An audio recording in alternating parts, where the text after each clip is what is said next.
Hello everybody, this might be the only time I'm on screen. I don't think I'll be on screen much. I'm just going to show you our hydroponics little greenhouse, which is a very temporary structure at the moment. That's the doorway, which is only again temporary. The roof and the far wall is plastic hydroponics greenhouse film. This front wall is hessian.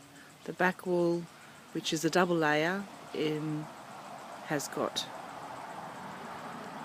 shade cloth and the greenhouse film. We haven't done that far back wall yet. Currently it's just bamboo screening. The idea being this is Perth, so that it gets to high 30s and frequently through the summer, so we're hoping to be able to wet down the hessian and create an air conditioning for it. It's not insect proof as of yet, well it probably never will be, but you know, it's keeping a lot of the high winds out. The plants have survived. We've had some good winds come through, which has pushed the sides of the cover over because they're not pegged down yet, but I'll be doing that today. The weed mat on the floor is mostly in position. I just need to peg it down and then I can start keeping it a bit cleaner. I'm a midwife. Hey, what can I say? I need to sweep the floor. Okay, I'll just show you inside.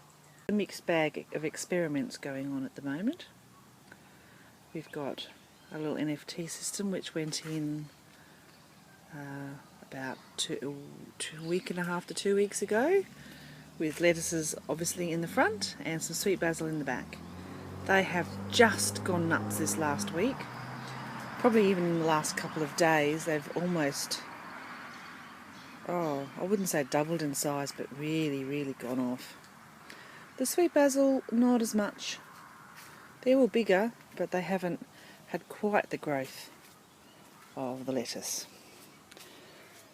Now we've got two types of pots for the lettuce. We've got these little plastic things, which was recommended by the lady at the aquaponics and hydroponics shop. So she recommended those as opposed to the little neti pots. We've only got one of the small ones for the lettuce, but I can really see a difference in the roots. I guess it'll see, she was saying it's more for ease of cleaning, but I guess we'll see if there's any difference in growth at all. Some of these have 2 seedlings per pot, and some of them have only 1. So it's just how the little seedling plugs went. And across the back, most of the sweet basil have about 2. They're doing quite well on the root front.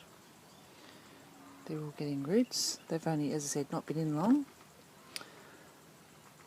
I know, but they're all seeming to get a few little roots growing. It's all very good. They're all in perlite. And there's my little reservoir with some slight leaks, hence the buckets. I can recycle that water. It's not as bad. It was quite drippy the first few days, but that's probably all I collected since yesterday. The run to drain system is currently going. The pump's just gone off. So I've got 2 pots, one with a cherry tomato, which are on Hydroton, and over there some parsley. And my husband and I have a debate about the benefits of Cocopeat or the rock wool bags. So we have both. And he was of the opinion that you didn't need the little extra cubes, and I said, well, that's most of the people use them. So again, we have both. It's a combination of chili, capsicum in the Cocopeat and capsicum in the grow wool, the rock wool, and again tomatoes in the rock wool and tomatoes in the Cocopeat, and we are going to see how they are going. Admittedly, my Cocopeat seedlings got planted at least a week before the rock wool plants got planted. They were all the same batch of seedlings from punnets, but each plant had been in, the Cocopeat had been in the Cocopeat for a week longer, so they've settled in a bit quicker. So we'll see, can't compare them right now, they are a fraction bigger, but it's nothing a lot in it because the seedlings are all the same age. And then you can see my poor little parsley plant. I don't know how this one's going to work out. This was a more advanced plant. It was a seedling pot of about probably 2 inches, so about 5 centimetre pot, which took a lot of, they were all root bound from bloody Bunnings. Anyway, it was really root bound, and to get a lot of the mess out of the roots, I did have to damage it a bit. So there is going to be some death going on, but you can see right down at the base I have some tiny teeny little new shoots coming up, so it will recover. Some of the plants, some of the current big leaves are going strong, and some of them have died off. And initially we had the 15-minute timer, so we were only watering a few times a day, and I really think that the Hydroton required much more frequent watering, so we've got that on a digital timer now, and they're definitely doing a bit better since we've changed it over to every couple of hours during the daytime and just the once overnight. The rest of the drippers are doing quite well. We'll have to watch them for overwatering because they're on the same timing system as the Hydroton at the moment. I really think we need to separate the Hydroton from the Growbags and the Cocopeat because they retain more moisture. So we will see.